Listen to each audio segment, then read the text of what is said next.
Muchas gracias de nuevo por acompañarnos y como saben, seguimos en Amigos del MUAC programando pues todos estos eventos en línea, virtuales, ahorita que necesitamos cumplir con el distanciamiento. Pues queremos seguir en contacto con ustedes, haciendo cosas interesantes, divertidas, que nos vinculen con ustedes y bueno, decidimos iniciar. Ya habíamos hecho el recorrido virtual que tuvimos con Pilar García como parte de nuestro programa que se titula Ritmos y seguimos con estas activaciones, estas intervenciones en línea. Tendremos ponencias, tendremos diálogos con artistas, tendremos otros recorridos virtuales. Entonces, bueno, pues muchas gracias a todos y ya les iremos avisando de estos próximos eventos. Y bueno, lo que voy a ir haciendo entonces es dar lectura a la semblanza del maestro Reynoso. Jorge Reynoso Pollens, nacido en la Ciudad de México, se ha dedicado desde 1991 a la curaduría y museografía en recintos como el Museo Carrillo Gil, en el MUAC, también en el Museo del Palacio de Bellas Artes, en el Museo Universitario del Chopo. Como servidor público ha sido subdirector del Museo de Arte Carrillo Gil en los años 90, en el Museo Universitario de Ciencias y Artes, en el MUCA, del 98 a 2003, y también jefe de Desarrollo Museológico de la Coordinación Nacional de Artes Plásticas del IMBA. Ha sido secretario técnico de la DIGAP, la Dirección de Artes Visuales de la UNAM, también en el MUAC, era el mismo, digamos, en el mismo momento, y dirigió también la Sala de Arte Público Siqueiros, así como el Museo de la Cancillería, y ha sido agregado cultural de la Embajada de México en la Federación Rusa. Ha sido curador y co-curador de más de 113 exposiciones, principalmente de arte moderno y contemporáneo. Y bueno, también ha tenido una labor como docente desde 2003, enseñando historia y teoría del arte en la Escuela Nacional de Pintura, Escultura y Grabado, en la Esmeralda, en el centro, en la Universidad Centro, diseño, cine y televisión, y ha participado y coordinado varios diplomados, entre los cuales están, por ejemplo, el de museografía en el Museo del Carmen en el INA. En 2019 impartió un seminario que se llama Arte Moderno e Imaginarios Esotéricos en el MUAC, y en esta misma institución impartió un seminario llamado Genealogías del Espacio Expositivo. Así como fue docente también en la especialización en gestión en proyectos museales, que también estuvo ahí en el MUAC. Y bueno, además es autor de diversos textos de arte moderno y contemporáneo, en publicaciones colegiadas, y autor de varios libros de divulgación del arte, por ejemplo, Cómo hacer arte con el mundo y la pintura en el mundo. Entonces, bueno, nos da muchísimo gusto tener a Jorge. Pero bueno, en ese sentido, por favor, les ruego que si van teniendo alguna pregunta, lo vayan poniendo también en el chat, porque ahí en el chat vamos a ir compilando las preguntas. Y en dado caso de que ya requieran una participación a viva voz, que sugiero sea al final, entonces les pediría por favor usar la función de levantar la mano que está en su pestaña de participantes, ahí en el Zoom, y entonces ya podríamos abrir al final estas preguntas y respuestas. Pero bueno, bienvenido Jorge, ¿y cómo estás? Buenas tardes. Sí, buenas tardes. Pues muchas gracias por la invitación. Yo también preguntaría si se escucha bien mi micrófono, sí se escucha, sí se copia. Yo Pues, te escucho bien. bueno, perfecto.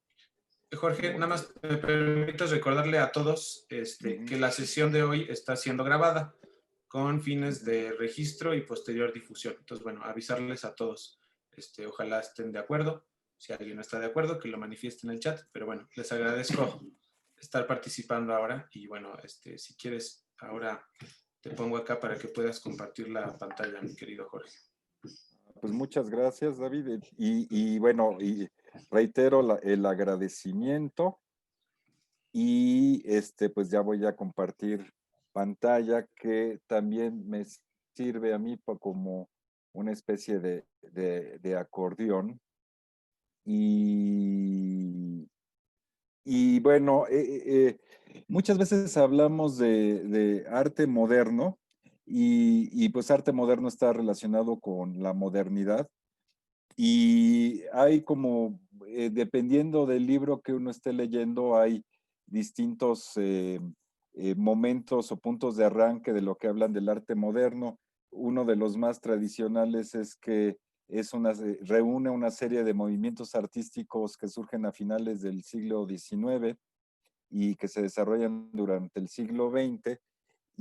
Pero con respecto a la idea de modernidad y poder presentarles algunas características que identifican el arte moderno, voy a tomar una noción de lo moderno, de la modernidad, que tiene que ver más con la historia, con un autor, filósofo que se llama Jürgen Habermas. Y dentro de esa convención, la modernidad empieza en 1453, cuando el Imperio Otomano toma la ciudad de Constantinopla y la vuelve Estambul. Controlan de esa manera también el flujo de bienes que venían de Oriente por tierra y obligan a las naciones europeas a buscar rutas alternativas para seguir con este comercio tan atractivo con Oriente. Entonces es como la idea que voy a plantear de modernidad y voy a presentar una serie de ideas que tienen que ver con este arte que surge a partir de la modernidad. Y uno de los ejes que yo creo que son un denominador común es el cambio de punto de vista en el caso de las artes visuales, ¿no? Hay un cambio de visión y muchas veces me gusta empezar con mapas, porque los mapas son parte de este universo en el cual las naciones europeas cambian sus dinámicas a partir del estímulo del comercio con los productos de Oriente. Presento un mapa de un cartógrafo, Al-Idrisi, una representación del mundo conocido, de un tratado muy famoso que se llama la Tábula Rogeriana. Al-Idrisi hace este tratado por encargo del rey Roger de Sicilia y África. Y Al-Idrisi pues suena árabe, el idioma que habla Al-Idrisi es árabe, pero él no es de Arabia, él nace en lo que conocemos ahora como sur de España. Él es un erudito surgido de pues, un conjunto de universidades en las que se habla árabe y pues su cultura pues es algo que conocemos como cultura mediterránea, en donde no hay esta distinción entre el norte de África y lo que podemos llamar cercano y Medio Oriente. Hay una cultura mediterránea por ese mar por donde ahora tenemos tantas noticias de los migrantes que están buscando de manera muy peligrosa oportunidades y salvaguardia de un mundo en conflicto, pues ese es el mundo donde está surcando Al-Idrisi y el conocimiento que principalmente los cartógrafos en este momento hablan hebreo o hablan árabe, y su patrón, el rey Roger, es bisnieto, tataranieto de vikingos. O sea, hace muy poco que Normandía, de donde viene el rey Roger, se vuelve un reino en Francia, y pues a partir de las cruzadas pues van teniendo una hegemonía en el Mediterráneo, y por eso les digo, el mundo es distinto, pero además la idea del mundo es distinta. Al-Idrisi cree que el mundo es esférico, pero las convenciones pues, lo presentan como un círculo plano, y la parte de arriba del mapa es el sur. No habría ninguna necesidad, o sea, que el mapa esté orientado a que la cabeza del mapa sea el norte, pues es una convención moderna, precisamente. Y en el corazón, en el centro del mapa, está la península arábiga, y en el centro de todo, pues está la Meca. Y uno diría, pues hay que es extraño, pues para Ali Idrisi, pues el corazón del mundo está en la Meca. y son las autoridades en ese momento y a partir de su visión, de su cosmovisión es que representan el mundo. Aquí hay otro que viene de la tabla rogeriana, es el mundo conocido para los asiáticos y los europeos y los africanos en ese momento. África se funde con una cosa que en ese momento en latín se llama Terra Australis Incógnita, la tierra del sur desconocida. Y pero pues lo que principalmente surca el mapa, además de Europa, pues son las rutas que hay hacia el oriente, ¿no? Y pues saltamos de un mapa del siglo XII a un mapa del siglo XVII. Ahí ya los países europeos están generando una hegemonía a partir del comercio marítimo. Ya hay una relación entre este llamado viejo continente y el nuevo continente. Ya estamos nosotros ahí, aunque California, no saben todavía si es una península o es una isla, pero hay una forma de concebir el mundo que más allá de que pues se le pueda afinar porque falta ahí el estrecho de Bering, etcétera, pues es una forma que nosotros podemos identificar con un mapa moderno y también pues es plano, también por una convención, pero digamos en la época de Al-Idrisi que la Tierra sea esférica es una hipótesis. Y ya para el siglo XVII que la Tierra es esférica, pues es un hecho con el cual se planean viajes, se construyen proyectos, se planean formas de exploración, etcétera. Entonces, la modernidad tiene que ver con esta idea de concebir el mundo a partir de cierta perspectiva que acabó siendo una perspectiva occidental y que contempla el mundo de cierta manera. Y además en donde se le hace caso a los navegantes, se le hace caso a los científicos y se estimula el desarrollo tecnológico porque se genera una ventaja estratégica. Hay un flujo activo de los recursos económicos y pues gradualmente se va haciendo este proceso que llamamos globalización a partir también de una serie de convenciones, pero esas convenciones son las que podremos llamar modernas. Y acá, este es parte de un mural que está en el Palacio Público de Siena.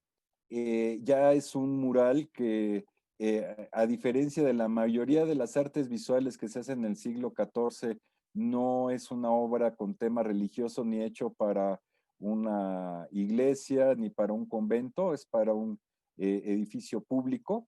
Claro, es para una sala de consejo, no es que todos ciudadanos sienes puedan acceder a este lugar, pero está planteando una alegoría que tiene que ver con las nociones del buen gobierno. En medio de la plaza están las musas bailando y danzando, porque eso es lo que pasa cuando hay un buen gobierno en la ciudad, pues estimula la educación. Aquí vemos un maestro que está enseñando, los oficios, porque aquí están haciendo oficios. Un poco más adelante, este es un fragmento del mural, pero se ve la relación con la agricultura y la minería, pero hay una serie de cosas que se están activando dentro de la ciudad a partir de procesos sociales y económicos. Más allá de que la representación de la ciudad tiene que ver, ya hay una idea de Ambrogio Lorenzetti de plantear luz y sombra, lo que está arriba y lo que está abajo. Miren, también se estimula la construcción y aquí hay unos obreros que están arreglando un edificio. Esos valores son los que podríamos relacionar con un proceso que conocemos como modernidad. Pero los sistemas de representación de lo que está lejos y está cerca todavía no están normalizados. En ese sentido, el trabajo de Lorenzetti tiene algo de experimental. Él dice, cada vez nos está interesando más representar cómo se ven las cosas a partir de, o sea, la idea de que lo que vemos con los ojos, lo tangible, tiene cierto grado de credibilidad y tiene tiene la suficiente relevancia para que nosotros representemos a partir de los principios de lo visual, de lo óptico. Esa es una idea que gradualmente se va consolidando en la modernidad, pero aquí todavía está ejerciéndose tentativamente. Pero pasamos a unos 160 años después, un poquito más, 170, y vemos ya lo que pintó Rafael Sanzio y sus asistentes en las estancias vaticanas, la Escuela de Atenas, y pues lo que anteriormente estaba eh, eh, eh, sin un eje organizador del sistema de representación del espacio, ya para principios del siglo XVI, en el caso de Rafael, está jerarquizado a partir de una línea de horizonte, aquí está la línea de horizonte, y líneas de fuga.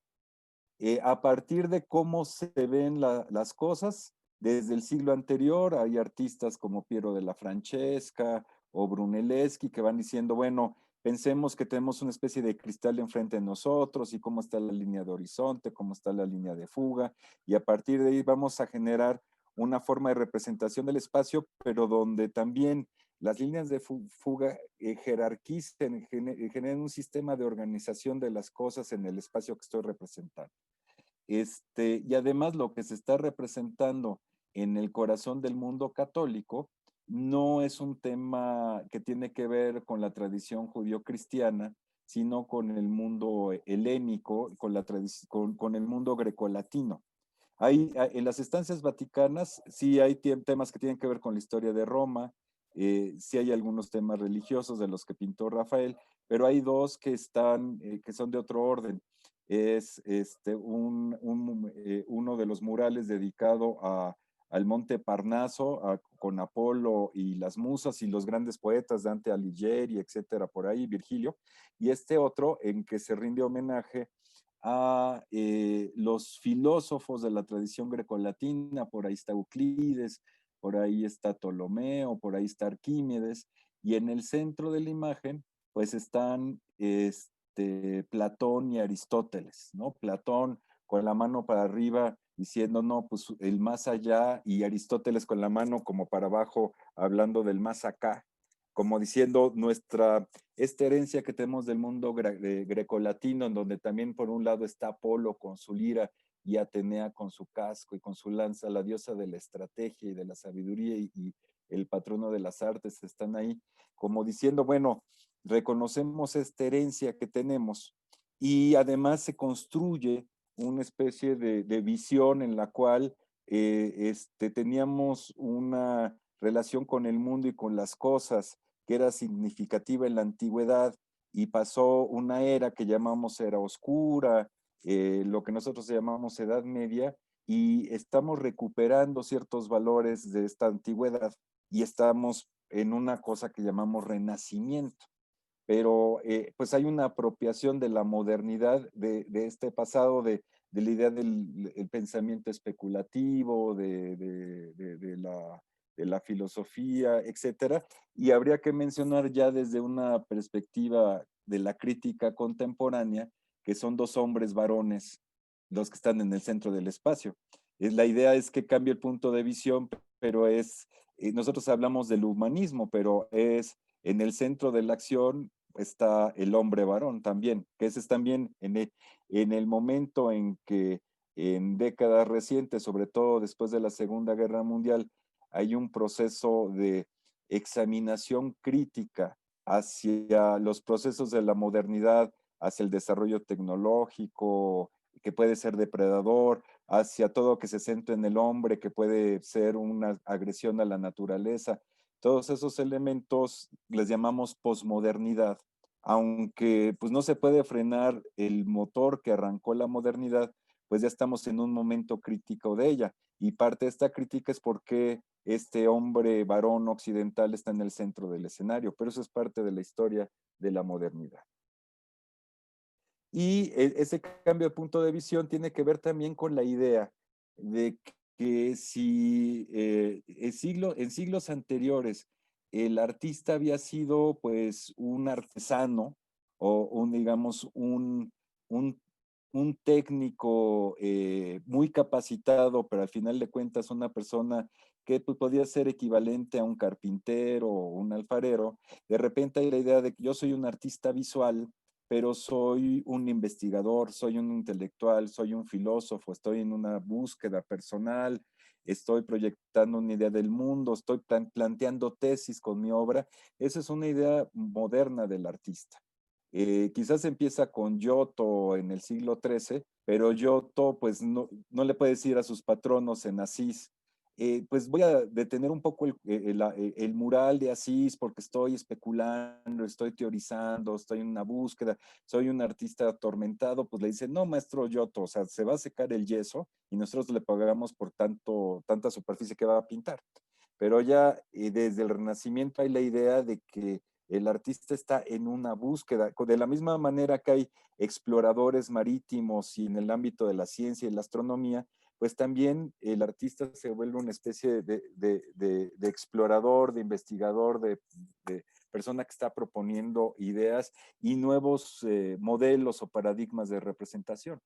Aquí vemos pues una noción comparativa entre un mural que estaba, porque ya está en un museo, en el ábside de una iglesia en Cataluña, en la tradición medieval, y un tema similar o el personaje de Cristo en una situación similar que es en la mandorla que lo rodea en el libro de las revelaciones, en el libro del Apocalipsis, pero pues Miguel Ángel ya en el siglo XVI, pues ya no le pone barba, está rompiendo con una idea de concepciones, plantea de otra manera la mandorla, sube al escenario a la Virgen María, aquí ya no sale en el mural, pero un poquito abajo hay un personaje que está desollando a una persona y pues muchos dicen que aquí se ve a penitas la mano, y esta piel desollada se supone que es un autorretrato de Miguel Ángel. Hay como una visión personal, hay una audacia en la representación del tema del juicio final, una concepción distinta también del cuerpo. Y no es que pues los pintores catalanes del siglo XII fueran tontitos, lo que pasa es que no era relevante en ese momento digamos, seguir la imaginación. Al final de cuentas, pues en la Edad Media había mucha imaginación, pero también se tenía que ajustar a cierto orden de convenciones, que además eran convenciones en las cuales el mundo óptico, el mundo tangible, no era tan relevante como el universo simbólico. Entonces, bueno, pues sí vemos en la izquierda algo que tiene que ver con lo que podríamos llamar Edad Media y en la derecha algo que tiene que ver con la modernidad. Y también, pues hay una forma un poco atrevida de representar a Cristo de una manera que no tiene que ver con las convenciones. Hay también un juego entre lo que podría ser lo sagrado y lo profano, que eso también es una cosa muy de la modernidad. Y este juego va a seguir más adelante. De esa manera, Miguel Ángel retrata a Cristo y vamos a ver José Clemente Orozco en Guadalajara, pues toma también como el gesto de furia de Cristo en el juicio final, pero se lo da de cierta manera a un caudillo de la independencia, Miguel Hidalgo, que está rodeado de fuego. Orozco trabaja en edificios, sobre todo en Guadalajara, que originalmente pues tienen formas de palacios y formas de iglesias, como el Hospicio Cabañas, pero que ya son parte de un nuevo orden civil de gobierno y educativo de universidades y inmuebles laicos. Pero de todos modos, en la modernidad, pues esos valores siguen siendo importantes, que la escalera, que la escala, etcétera, etcétera. Lo que pasa es que pues ya estamos bajo un distinto paradigma, pero de todos modos hay este juego de apropiarse de los valores que antes se consideraban sagrados para trasladarlos a nuevas temáticas. Eso también es, esta forma de irreverencia es muy moderna. La idea de decir, ay no, aquí encontré una tumba, pero la voy a respetar porque hay una amenaza, hay una maldición, o es muy respetable el personaje de ahí. La modernidad es no, por investigación, por democracia, por hacer museos, por otros valores, voy a levantar la tapa de la tumba y voy a museografiar lo que hay dentro, ¿no? Hay un ejercicio de desacralización que tiene que ver con la idea de la modernidad. Y acá, bueno, Salvatore Rosa, un pintor del barroco italiano, pues representa de una manera novedosa, pero dentro de una tradición, a un santo mártir, a San Sebastián. ¿Y por qué pongo esta imagen? Por otro ejercicio que se podría llamar de desacralización, que hace un fotógrafo japonés, Kishin Shinoyama, que estaba muy relacionado con en su momento, con revistas de moda. Hizo la fotografía de de John Lennon y Yoko Ono, de Final Fantasy, creo que se llama, no me acuerdo cómo se llama el último disco de John Lennon. Pero ya San Double Sebastián, Fantasy, ¿no? Perdón. ah, Double Fantasy, gracias. Sí, sí. Pero acá Yukio Mishima, un escritor japonés fascinado con la cultura occidental, fascinado con la imagen de San Sebastián, se hace fotografiar, pero ya San Sebastián también es un icono del homoerotismo. Ya no solamente es el mártir cristiano, entonces hay un juego, eh, hay una manipulación y apropiación y resignificación de los elementos del pasado. Eso también es la modernidad. Y que un fotógrafo de lo que podríamos llamar fotógrafo de modas o de tendencias, pues toma estos elementos y utiliza un nuevo medio, una nueva tecnología que es la fotografía para proponernos una forma de representar y para que Mishima presumiera que se había dedicado ya unos cuantos añitos al gimnasio, ¿no? Eso también quería Mishima. Y aquí un cuadro de Turner, uno de esos que podríamos llamar pioneros del arte moderno, si lo entendemos como esta tradición que empieza con el impresionismo. Y pues hay una imagen que ya si nos detenemos mucho adivinamos que es un paisaje y hay un barco y etcétera. Ya cuando se ve con más detalle y ya se ve el título, se ve que va a llegar un tifón y es un barco negrero y van echando por la borda a los enfermos, a los muertos y a los heridos porque para quitar lastre.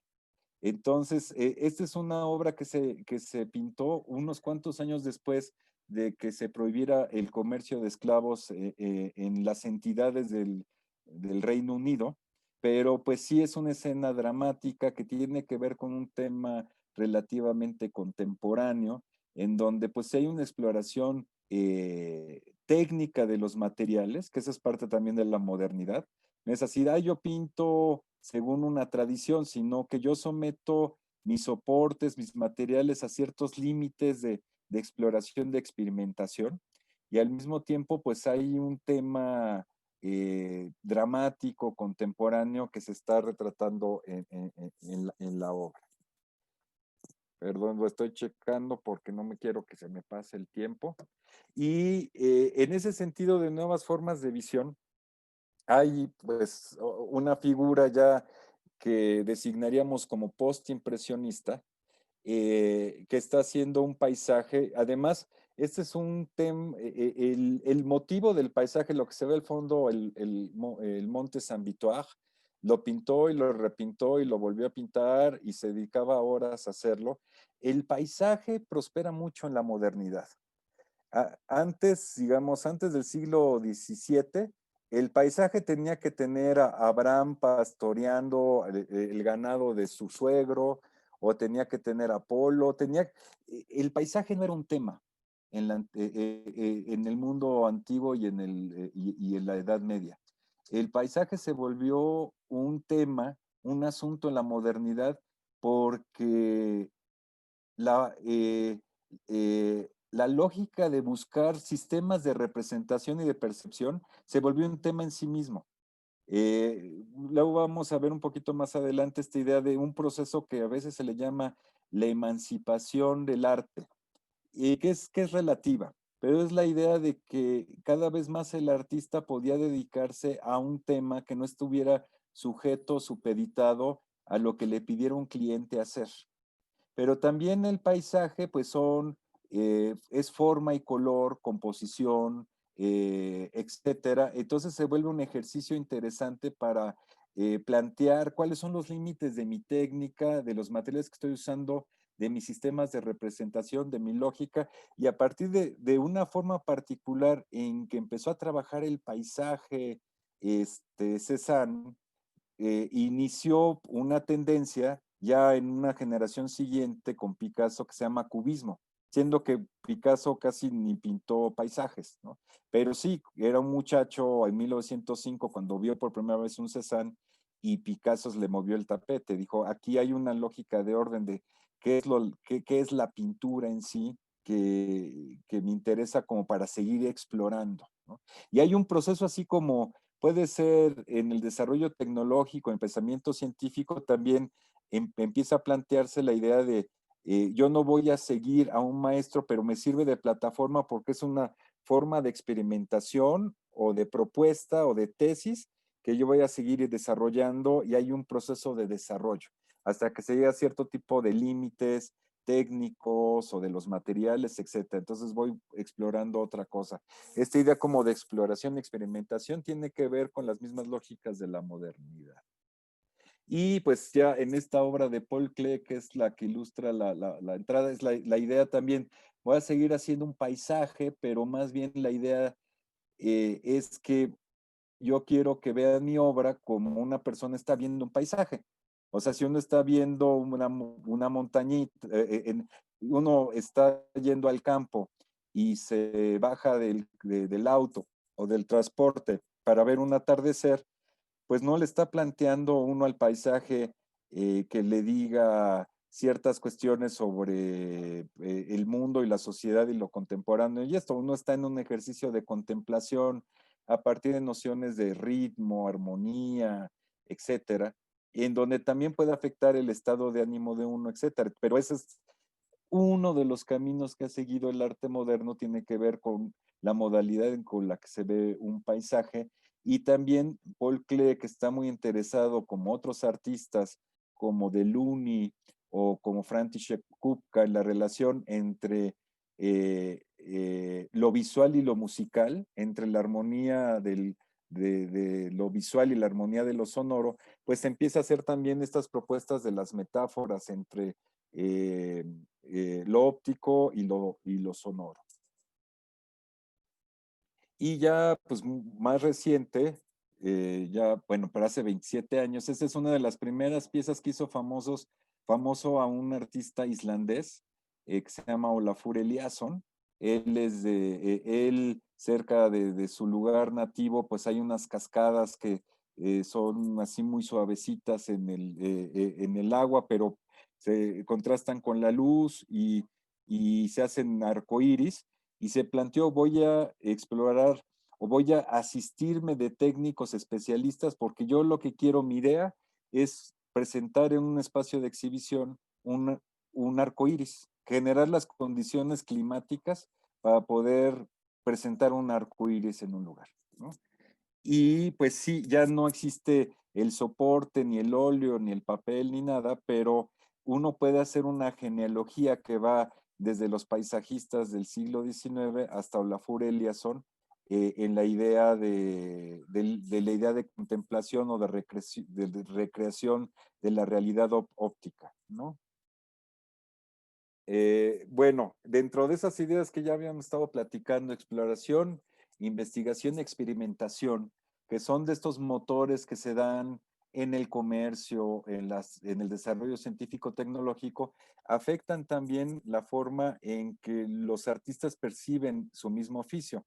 Acá hay un boceto de una obra de Leonardo da Vinci, le encarga un monasterio, le encarga una pintura de la adoración de los magos Y él dice, pues sí, pero voy a hacer la adoración de los magos que más innovadora y que como que mate a todas las adoraciones de los magos que hayan existido y así la mega adoración de los magos y hace investigación y plantea un espacio de perspectiva súper complejo y que hay camellos, casi todo, digamos, todo el reino de Judea se congrega ahí en el pesebre de Belén, pero hace tanta investigación, exploración técnica y esto que pues nunca lo acaba.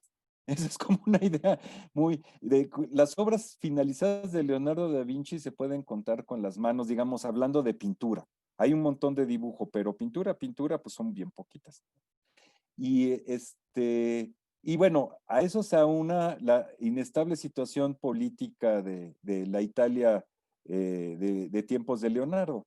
Pero el hecho es que pues Leonardo también es uno de esos artistas en donde el proceso empieza a tener como un valor tan importante que a veces pues llega a superar la misma idea de la noción de la obra terminada.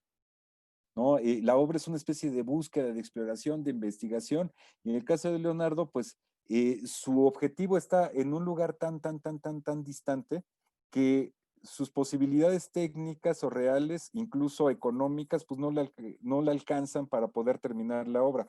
Pero pues hay todo este recorrido que es bien interesante, que es también como parte de la idea de pensar, los artistas también son como exploradores, ¿no? Son gente que están en proceso de proceso.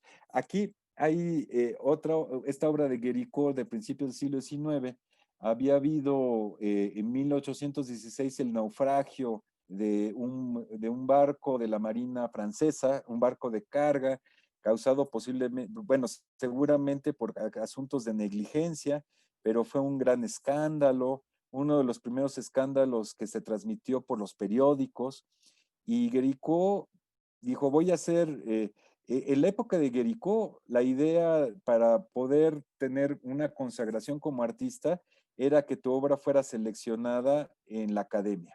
Y tenías que hacer una obra de gran formato sobre un gran tema. Y generalmente el tema pues era algo que tenía que ver con la literatura, como por ejemplo de Dante Alighieri, con la Biblia, con la historia francesa, etcétera. Y dice, bueno, voy a tomar un tema contemporáneo, los sobrevivientes de un naufragio, y se pone a leer los periódicos, sale un poco antes de que haga la obra una especie de novela testimonial, de como de novela periodística de uno de los sobrevivientes, y plantea sobre un nuevo tema, hace una investigación. Aquí hay cientos y cientos de dibujos y preparatorios y de luz y de color, y hay todo, eh, digamos, la tesis que es la obra es el producto de un trabajo muy largo por parte de Guéricault, y posiblemente también le pasó a Giotto. Lo que pasa es que Giotto no le pareció relevante guardar muchos de sus dibujos, queda muy poquito del trabajo preparatorio porque no se consideraban obras en sí, y de Guéricault queda un montón. Entonces eso quiere decir que también estaba interesado que se viera todo eso como parte del proceso del trabajo de la obra, cómo plantear un tema nuevo. Y también Monet, ya a finales del siglo XIX, esta es una de las obras, este es también un proyecto de exploración, de llevar al límite cierta idea del proceso óptico, que es, voy a hacer un ensayo sobre los procesos de cómo afecta a una superficie la luz y el color, dependiendo de distintas horas del día y de época del año. Entonces voy a tomar como soporte para esto una fachada de una iglesia medieval en Normandía, donde siglos antes habían llegado los vikingos. Y porque la luz, pues es una luz más septentrional, y porque la fachada es gris. Entonces dice, bueno, la fachada es gris y tiene mucha textura. Entonces voy a ver cómo la luz y el color se va afectando por esto y va generando treinta y tantas obras a partir de esto. Es una serie, esto de trabajar también en series a partir de unos elementos básicos, pues se ve en Monet como luego lo vamos a ver en México con Manuel Felgueres, digamos, ¿no? Este trabajo serial, que es una especie de tesis sobre la luz y el color y cómo se puede transitar eso a partir de la técnica pictórica. Son obras además muy interesantes porque cuando uno está a 1 metro de distancia, pues no la distingue tanto y uno tiene que hacer el ejercicio de verlas un poco más lejos para construir la imagen de la fachada de la iglesia. Y también hay que pensar que también en la modernidad, una cosa que pasa es que no solamente los artistas visuales, bueno, la otra forma de enunciarlo, los artistas visuales van perdiendo durante el desarrollo de la modernidad el monopolio de la elaboración de imágenes.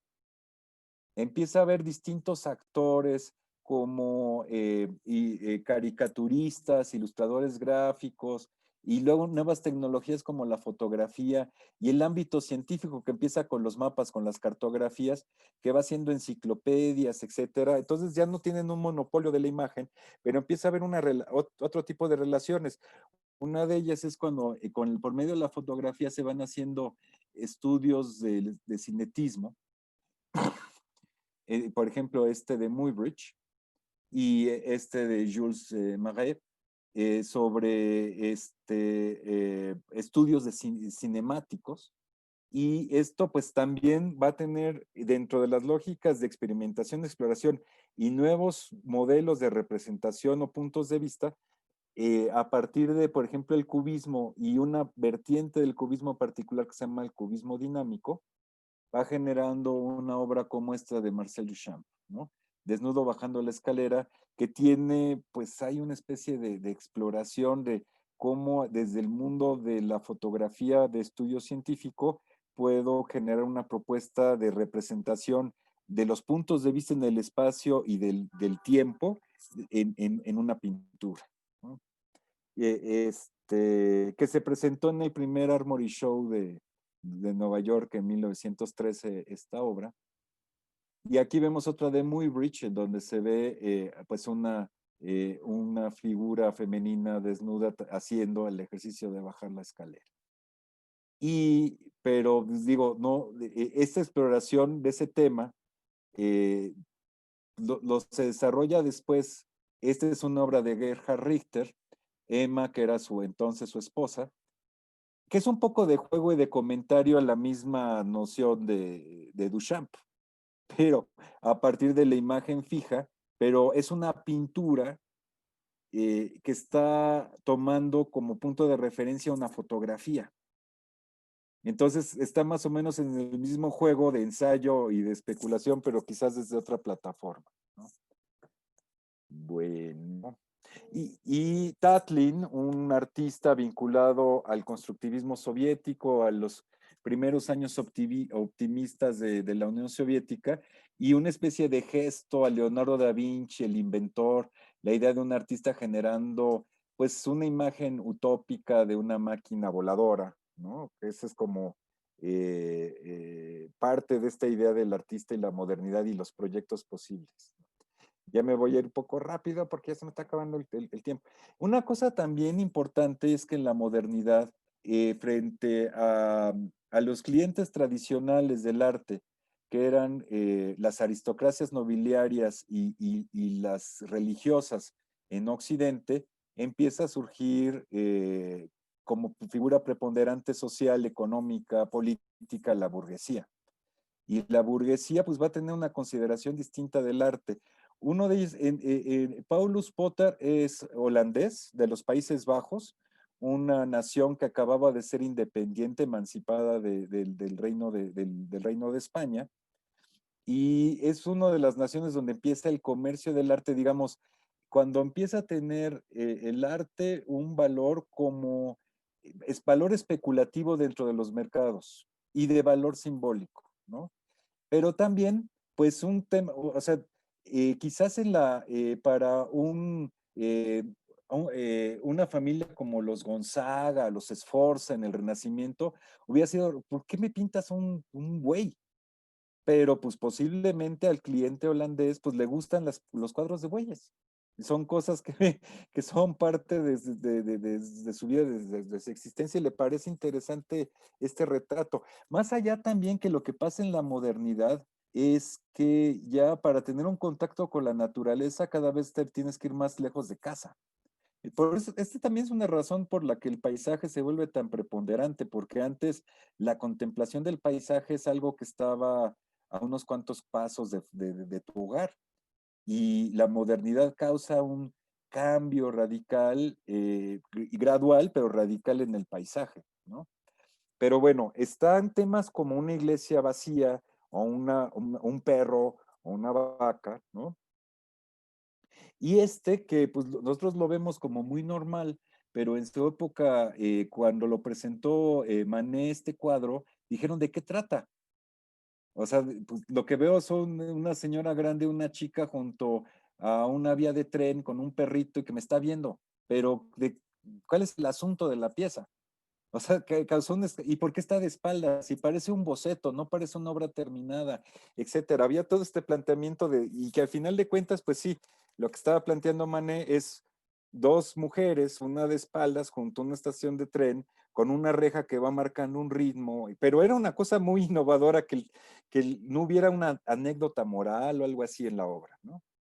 Y aquí dos obras que tienen que ver con un tema antiguo, el rapto de Ganimedes. A Zeus le gusta un muchacho troyano, se lo lleva al Olimpo, lo vuelve el copero del Olimpo, y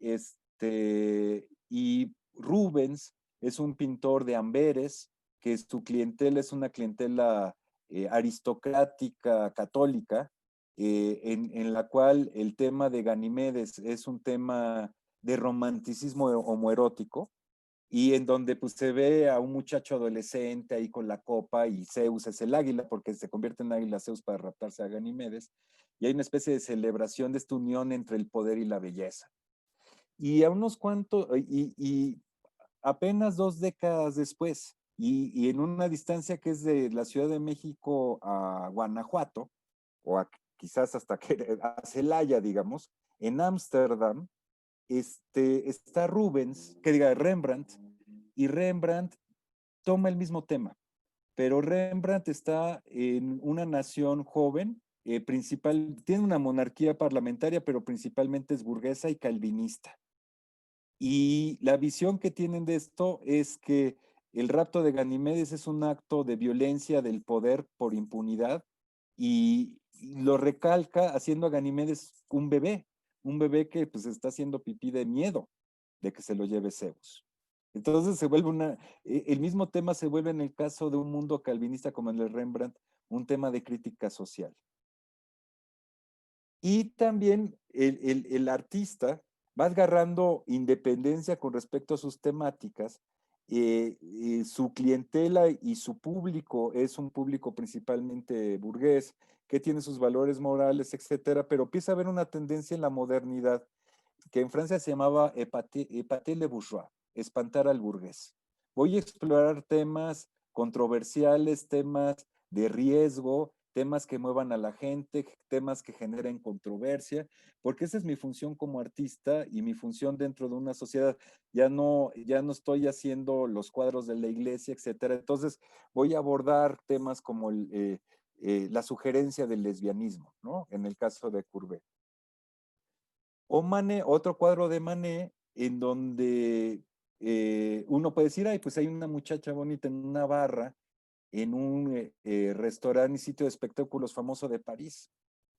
Y lo vemos a través del espejo, ¿no? En el espejo vemos al público, que eso es parte, digamos, este es el mundo del espectáculo, el mundo de la sociedad moderna, que se va a echar una copita después del show en París, pero el rostro de ella, digamos, si está atendiendo una barra, es de una clase social determinada, y pues no está ahí por gusto tampoco. Entonces también nociones como la soledad, la marginación y esto, también son retratados en la obra de la modernidad, en el arte de la modernidad. O estos temas que tienen que ver con el sueño. Esto también es un poco espantar al burgués, en el caso de Klinger. Es un mundo que tiene una forma también en que el mismo artista se vuelve en su atuendo, en su forma de ser, y esto, un excéntrico. En la época de Klinger serían los dandies. La contraparte en México sería, pues, no sé, Amado Nervo, bueno, América Latina, Amado Nervo y Rubén Darío, caso de Inglaterra, Oscar Wilde. Y hay esta cuestión de la aparición insólita, ¿no? Tú tienes tu mundo sólido de ferrocarriles y fábricas y progreso, y pues hay cosas que están amenazando que están dentro de la psique, como diría también un grabador antecesor de Klinger, Goya, final del siglo XVIII, en El sueño de la razón, ¿cómo se llama? El sueño de la razón produce monstruos, ¿no? Entonces también hay este mundo que el arte se vuelve un lugar también de privilegio, pero una especie de reserva o de lugar en donde se van a refugiar ciertos aspectos culturales que ya no tienen cabida en otro lado. O sea, es en la literatura donde puede existir un monstruo como Frankenstein, ¿no? Porque lo que la Revolución Francesa ya se llamó superstición, pues se vuelve literatura y arte, etcétera, en la modernidad. Y, por ejemplo, un cuadro como este lo sabemos históricamente que lo pinta en el contexto del retorno de Fernando VII a España.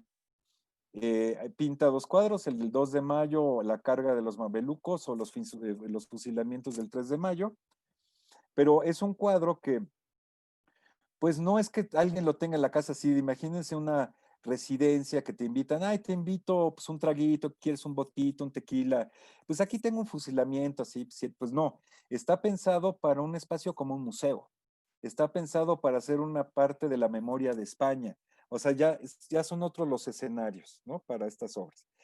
Y aquí también un comentario, porque la obra de atrás, yo creo que es un Willem de Kooning, un Achille Gorky, no lo podré asegurar porque he visto varias veces esta foto, pero no identifican al artista. Pero pues estos artistas del expresionismo abstracto están al borde de la realidad, tienen vidas muy azotadas, están buscando un lenguaje que busque lo intangible y lo trascendente, pero pues acaban también decorando una oficina corporativa en Nueva York. Entonces, esta idea también de espantar al burgués, pues, la verdad, pues empiezan a hacer una serie de polisemias con esto. Digo, no es que se haya emancipado totalmente el mundo del arte, ¿no? Y pues ya rápidamente, les presento un par de cosas sobre esto de insistir en la cuestión de que hay nuevas técnicas, soportes y espacios de exhibición, y eso cambia también los aspectos. Esa es una cosa importante. Hablamos de los artistas que se van, los aficionados y los profesionales, como Cézanne, que se van al campo a pintar, y eso tiene que ver también con que se desarrollan pues nuevos materiales y esto para que un artista pueda llevarse en un estuche sus pinturas. O sea, en la época de Giotto pues no había lumen, no había papelerías para comprar los pigmentos. Y en la modernidad pues sí hay una serie de avances que permiten ciertos desarrollos, ¿no? Del mundo de la industria viene la pintura en aerógrafo, que genera una serie de matices y que principalmente se utiliza primero para pintar barcos, luego para la publicidad. De ahí la toma un cartelista que se llama Josep Renau, un artista muy comprometido con la causa de la República Española y luego con la Guerra Civil, y por eso llega a México y también hace carteles, pero ya conocía la técnica Siqueiros del aerógrafo, pero pues trabaja más con Renau y pues les plantea, por ejemplo es un mural de Siqueiros, Muerte a la Burguesía, que está en unas escaleras en un sindicato de electricistas abordando una temática que es pues de crítica social, que está utilizando, innovando con la idea del aerógrafo y también con la proyección. Para pintar utiliza fotografías y proyecta las fotografías en el muro. Y para Siqueiros es importante decir, yo soy un artista moderno en la medida que estoy explorando nuevas tecnologías, nuevos sistemas de representación. Pero, pues eso también ya existía antes, Giulio Romano. Lo que pasa es que aquí el asunto es distinto. En el siglo XVI se está retratando la lucha de los titanes, porque pues a los Gonzaga lo que les interesaba era reivindicarse como el Olimpo de Zeus.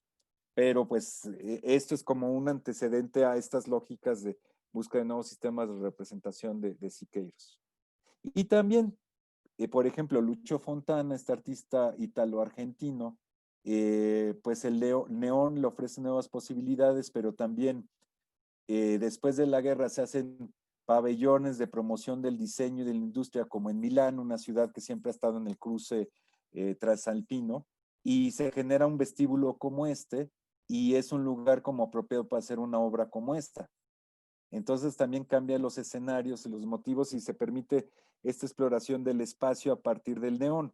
Él ya no necesita un marco, ¿no? Él ha estado trabajando con la idea del trazo y la línea y ya genera una idea de sin tener un soporte, voy a trabajar con la simple idea de la línea en el espacio.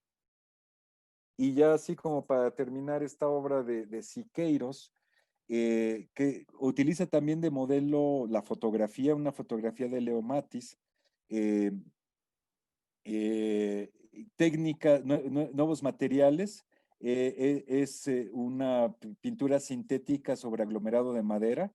También el hecho de experimentar genera que mezclas técnicas y, y no hay posiblemente tanta perdurabilidad como pueden tener las obras del pasado. Muchas de las obras de Leonardo pues eran experimentales y por eso no están tan estables. Y eso pasa con Siqueiros, ¿no? Pero bueno, hay este planteamiento de tener una figura que es nuestra imagen actual, un poquito después de finalizar la Segunda Guerra, y que el rostro todavía es una cosa que no está siendo definida. Hay una idea de que nos está planteando algo con respecto a nuestro sentido de identidad o cómo nos estamos perfilando. Y esa es también una cosa interesante del arte moderno. O sea, no, en su idea de exploración de nuevas tesis y esto, pues nos plantea preguntas, formas, o sea, no hay formas convencionales de relacionarnos con la obra.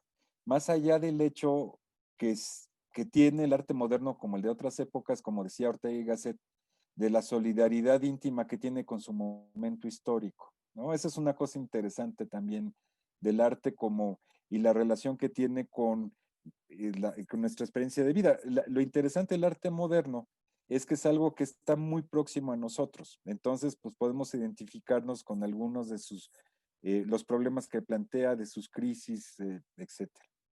Bueno, pues esto sería por el caso de la presentación y pues les agradezco mucho y pues no sé, con respecto a las preguntas.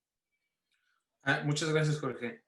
Uh-huh. Bueno, en el chat, María Mariele Rosa nos ponía la pregunta de que ¿cuándo es que dejaron de ser artesanos y se volvieron artistas? Ah, ¿Hay un punto en la historia en que esto sucede o más bien se va dando poco a no, poco? se va dando un proceso a partir del siglo XIII. Digamos, también es, como todas las cosas, es, eh, es un juego de sugerencias, o sea, de quién lo está nombrando y desde qué lugar lo están nombrando, ¿no? Y en ese sentido, una persona que dice, ¿cuándo empieza el nuevo arte?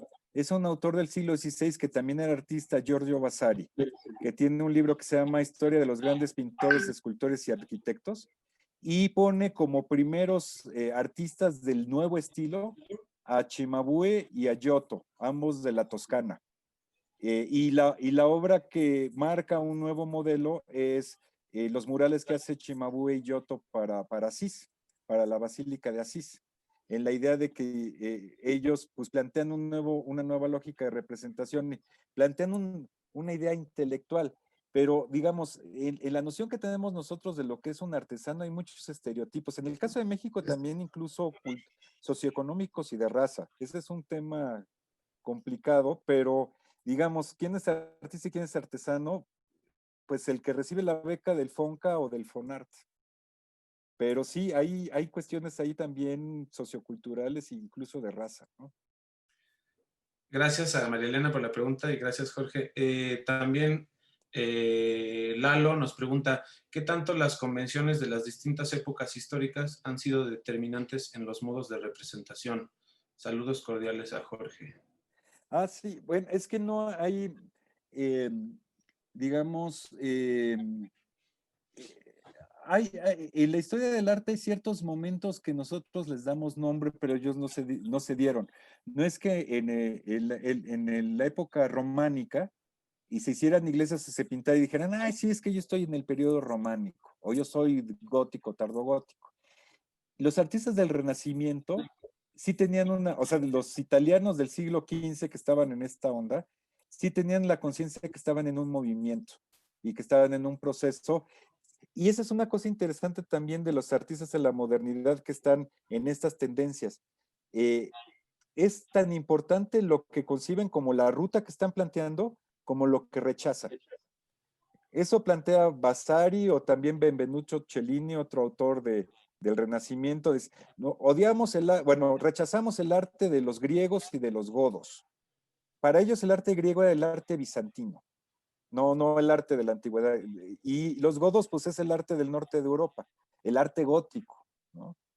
Pero gradualmente se hay la idea de estoy en una tendencia, estoy en movimiento, vamos a hacer un grupo y vamos a hacer un manifiesto, ¿no? Hay esta idea de decir, nosotros estamos como en la cresta de una ola de un momento histórico. Incluso ya en un momento muy, eh, eh, hasta uno podría decir que delirante, pero como de mucho entusiasmo, Kandinsky de lo espiritual en el arte plantea y Nietzsche en cierto sentido lo decía, los artistas tienen que ser los que lleven a la humanidad hacia el futuro, o sea, para que se imagine el futuro, la gente tiene que haber imaginarios. Y los artistas son los que tenemos que proponer ese imaginario del hombre del futuro, ¿no? Somos como la vanguardia, de ahí viene la vanguardia. Somos los del frente del ejército, ¿no? Y digamos que hay momentos en los que sí hay más un programa, ¿no? Es decir, Sí, hay momentos en los que no y pues simplemente se da la representación como se dio en ese momento y ajá. no había un consenso de que así tenía que ser, pero pues estaba allí, ¿no? Y hay otros en los que sí hay un programa de vamos a representar porque este es nuestro manifiesto, ¿no? ¿No? Sí, o sea, por ejemplo, el caso de Siqueiros, 2 años antes de que pintara un mural y muchos años antes de que pudiera hacer un ejercicio real de integración plástica, pues ya estaba haciendo el llamamiento a los artistas de América en 1921 en Barcelona. O sea, él estaba planteando un programa, ¿no? Tenemos que hacer esto, compañeros, ¿no? Tal y tal, ¿no? Sí, con respecto a lo que estás planteando, David, siento que sí, hay como dos órdenes. Generalmente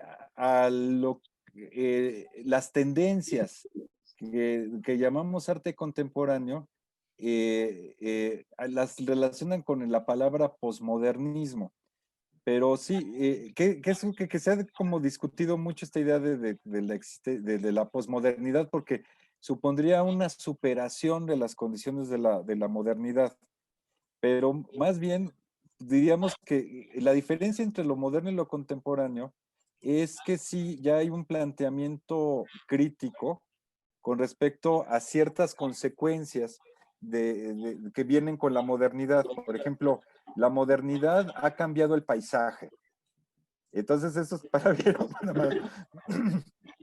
La modernidad ha tendido a la secularización. Entonces, pues, ¿qué pasó con el ámbito espiritual, etcétera? La modernidad es, por ejemplo, una cosa que yo no comenté aquí, generalmente en los imaginarios de la modernidad hay la contemplación de un enemigo, de un antagonista. Eh, o sea, tú tienes que hacer como tu drama histórico, entonces hay algo que está en contra de ti, ¿no? Y eso te ayuda como a superarte, a luchar en contra de esto. Y puede ser pues una enfermedad, entonces luchas con la ciencia y la medicina. O tienes un valle, entonces pues quieres hacer tu tren, pues haces un puente, ¿no? Tienes que luchar contra la naturaleza, contra la ignorancia, contra las enfermedades. Y en el caso de la medicina, pues genera lo que se llama medicina alópata. La enfermedad es un enemigo del cuerpo y tú lo localizas y lo atacas. Entonces, ¿qué pasa con estas visiones que llaman holísticas de integración o de la relación del hombre en la naturaleza? Si pusimos al hombre en el centro, ¿qué pasa con lo otro? O como ponía yo en Rafael, a Platón y Aristóteles en el centro, ¿y qué pasa con las mujeres? O la historia del oeste, ¿qué pasa la mujer con el apache y qué pasa con el búfalo. Entonces, la posmodernidad es como plantear una crítica de esto, pero eh, la modernidad es una especie de tren que no se frena así nada más. O Claro. sea, entonces tenemos, Como no, tienes un, es decir, ya terminó la modernidad y ya nos sí, podemos olvidar, ¿no? ¿No? Es sí. decir, Y la otra que comentas con la relación de los materiales, en la medida en que nuestra comunicación y nuestras relaciones tienen que ver con mediatización, se ha puesto en tensión la idea de lo matérico y como soporte. Eso tiene uno de los personajes que aparece con cada vez mayor protagonismo después de la Segunda Guerra Mundial, es la idea de las telecomunicaciones y su valor cultural. Y eso pone, y de la mercadotecnia, la idea también de que los valores y todo son parte de un mercado político o económico. Entonces eso ha puesto en tensión la idea de la tangibilidad y la verosimilitud. Y eso afecta también las materias del arte, la idea, digamos, de la virtualidad, pues es delicada. O la idea de que, pues si yo trabajo con luz, ¿para qué necesito un lienzo? Yo trabajo con otro tipo de elementos, ¿no? Entonces sí está también en crisis la idea de lo matérico, ¿no? Pero en otros órdenes, lo que pasa es que el arte, si el arte necesita de los sentidos para ser percibido, pues se vuelve un tema pues, como fundamental, ¿no? claro. Por ahí una persona sí había alzado la mano. Ujú, Después no sé si se la bajó, pero quisiera invitarla a que si desea, por favor, participar, adelante. ujú. Este, es aquí. Era yo, hola, soy Cintia Aguirre. No, básicamente era casi lo mismo. O sea, empezaron a desarrollarlo y dije casi vamos a lo mismo. Si esto estábamos, si era el contemporáneo podría ser una tardomodernidad o si Ujú, realmente había un corte a algo distinto y ya lo desarrollaron. Muchas gracias. ujú. Ah, pues no, gracias a ti, Cintia. Sí, ahí comento rápido, uno de los precisamente especialistas en comunicación, Marshall McLuhan, un canadiense, hablaba de esta cuestión de la perspectiva del Renacimiento, que es un solo punto de vista y que de ahí se radia todo, que es el hombre varón occidental, digamos, ese es el primer momento de la modernidad, y que ahora, digamos, en este momento crítico o tardo modernista, un poco el modelo es como el de un murciélago en una cueva, que va construyendo a partir, echa soniditos y va recibiendo los ecos. Entonces con eso va configurando un sentido del espacio. Y estamos un poquito así, que no es solamente una autoridad la que está afirmando, sino tenemos que buscar como construir un sentido a partir de la pluralidad. Y eso nos está costando mucho trabajo, ¿no? Claro. Gracias. Acá dicen ahí Linares, solo agradecer la plática, muy interesante el recorrido histórico. Pues en efecto, interesantísimo. Jorge, muchísimas gracias por tu perspectiva, por tu erudición y por tu visión del arte moderno y creo que sí empezamos ya a conectar un poquito ahorita con lo contemporáneo, con estos temas que mencionamos. Ujú. Y pues muchas gracias a todos los amigos por participar en estos eventos, como siempre. Y Jorge, pues a ti de nuevo por tu No, presentación. Muchas gracias. no, pues muchas gracias y sí, un gusto. Y un gusto, saludos a todos.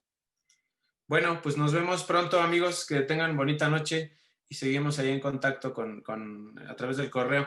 Otra vez un amigo me preguntó que cómo nos podían ayudar, pues simplemente siguiendo nuestros eventos y estando acá, nos ayudan mucho, ¿vale? Pues gracias y buenas noches. Sale, hasta luego. Hasta luego.